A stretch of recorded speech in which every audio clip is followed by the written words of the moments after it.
Yo, Saudi dudes, you join me here at Six Flags Great Adventure to film through this pretty transparent fence. It's kind of crazy how much you can see through that. But yeah, we've got the construction for Great Adventure's King Ka replacement coaster, which is most likely a Mack Tower coaster, like a shuttle coaster. It's 400 feet tall, with spinning trains. But yeah, you can see pretty much everything through this fence. And this is just the front camera on this phone. Hold on. So actually, the further back I stand from the fence, the better I can see through it. But yeah, we've got a lot of construction going on. Of course, you guys have seen some aerial stuff. I did a video talking about that. I just used some videos from Hollywood Studios. Shouts out to Hollywood Studios. But yeah, we have some foundations being built here.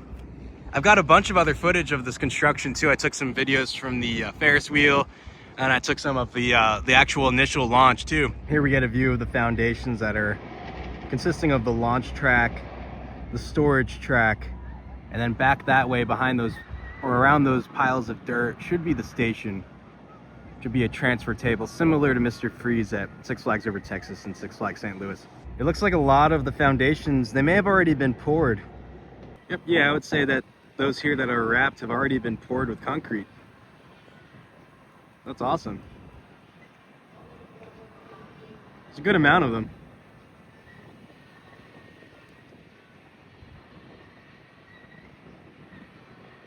And then these here still, we just have the rebar sticking out of the ground. And of course, there's more of the foundation below ground. This is what we see above ground. And then the supports would basically bolt to those bolts sticking right up there.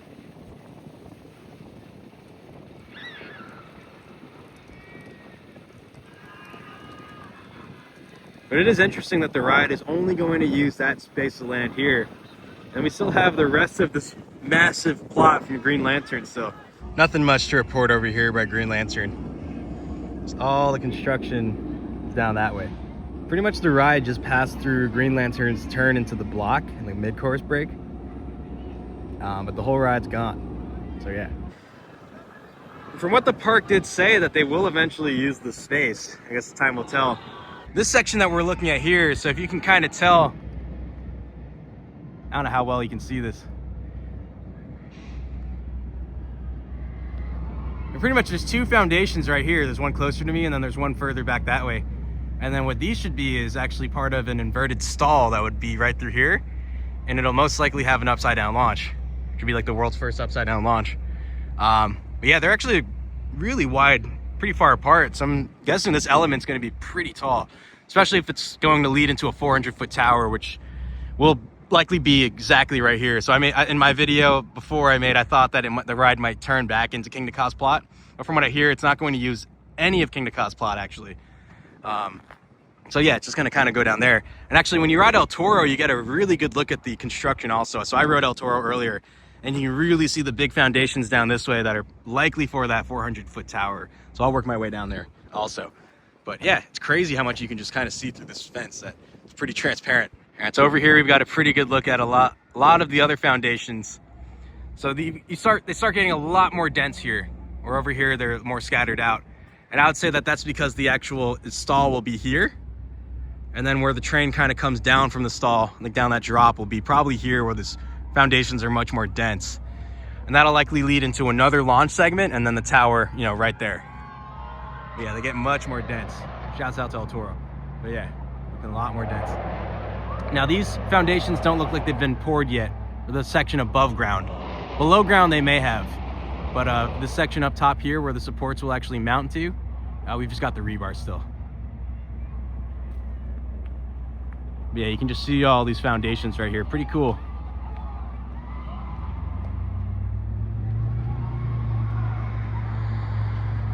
Great view of this. Thank you, transparent fence. This is dope.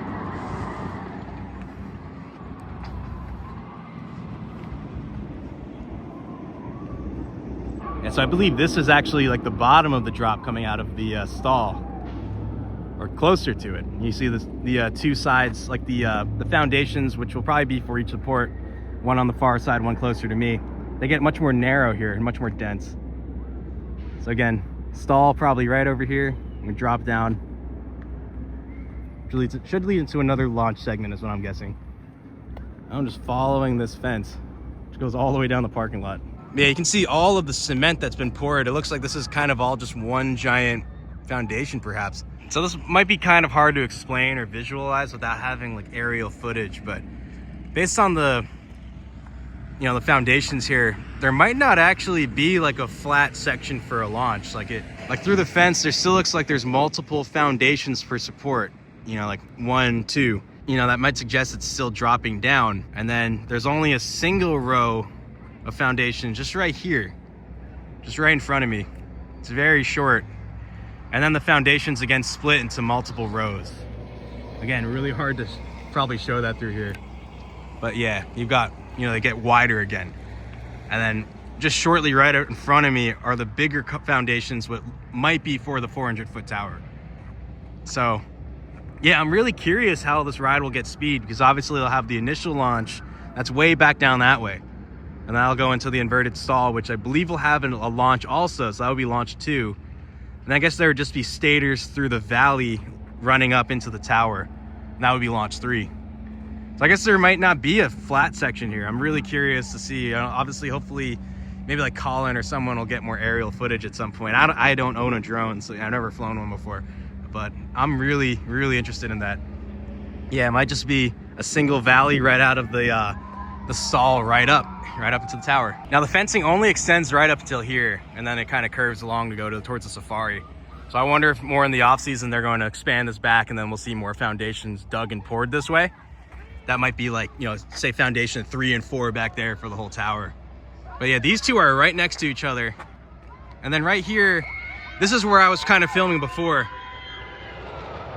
where you've got, you know, the columns break into 2 different rows again, but they're not parallel with each other. These are like, they're not, you know, they're askew from each other. So I'm curious, but this might be kind of where the track kind of goes up and then turns a little to the right and then back left, kind of to spiral up the tower. So I don't know, I'm definitely really curious what's gonna go on. But this is as far back as the foundations go right now. And if you ride El Toro, you can get a really good view of it. Right on the left side of the train, you'll get a really good view of what's going on so far. But all the concrete's poured down below, and then they just have to kind of pour the top for the foundations here, where the, you know, supports will actually anchor to. I can say though for sure is this ride is long. Like from where it starts, basically where Twister was on the boardwalk, all the way out here in the parking lot. It's really long. But yeah, just walking back towards the park, it is crazy just how much wider apart these rows of foundations are, and then they're much more spaced apart. This has to be the top of the stall here, no doubt. And then this would be where you're coming down. And again, it could be really sizable. I don't, you know, we got to see how tall it'll be, but it could be really tall, and then it's just gonna, you know, drop down, go up into the next valley, up in the tower. But yeah, guys, that's gonna do it for my quick construction update here on the Great Adventure Coaster. Not sure when it's going to open. Next year would be perfect. That would be great, but it's not certain, so time will tell. I don't regularly do construction updates. I was just at the park and I've got a new iPhone and I just kind of wanted to film some stuff and check out the construction for myself. Definitely be sure to subscribe to Collywood Studios and Adrenaline Rush Coaster Media. I definitely post much more regular updates, both at Great Adventure and of this construction here of this coaster. Yeah, guys, thanks for watching. Be sure to like, comment, subscribe. Let me know what you guys think of the construction so far. I'll catch you guys in the next one. Peace.